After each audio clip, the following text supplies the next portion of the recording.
अस्सलाम वालेकुम। एक दोस्त ने क्वेश्चन किया, वालिद साहब अपनी हयात में अपने 4 बेटों में से 2 बेटों के नाम ढाई ढाई मरला मकान दे देता है, गिफ्ट की सूरत में या पैसों की एवज।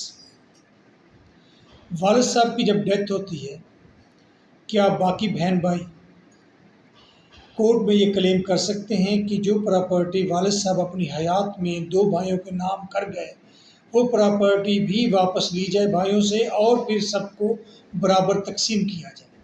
तो आंसर इज नो। चाहे गिफ्ट की हो, चाहे वैसे दी हो। तो सवाल आता है, अगर वालिद ये कहता हो प्रॉपर्टी देने के बाद कि प्रॉपर्टी बच्चों तुम वापस दे दो, मैंने बराबर से तकसीम करनी है, वापस कर दो मेरे नाम, तुम दोनों बेटे नाफरमान हो तो तुम दोनों बेटे प्रॉपर्टी वापस कर दो, क्या तब भी बहन भाई after the death of father court में क्लेम कर सकते हैं? क्योंकि फादर कहते थे प्रॉपर्टी वापस कर दो, तो ये वापस कर दें। तो answer is no. Property court वापस आपको लेकर नहीं देगी। जो प्रॉपर्टी हयात में फादर जिसको दे गया वो उसकी है।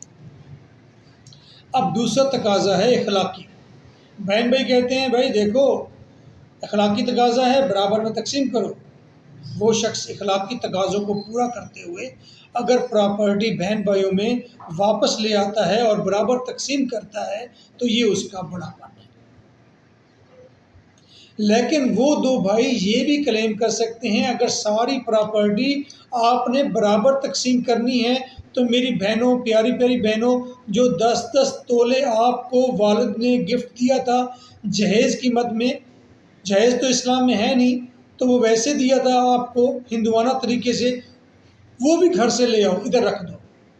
भाइयों, बाकी 2 भाई आपकी शादी पर वालिद साहब ने जो खर्चा किया था, जो सोना दिया था आपको, वो भी ले आओ।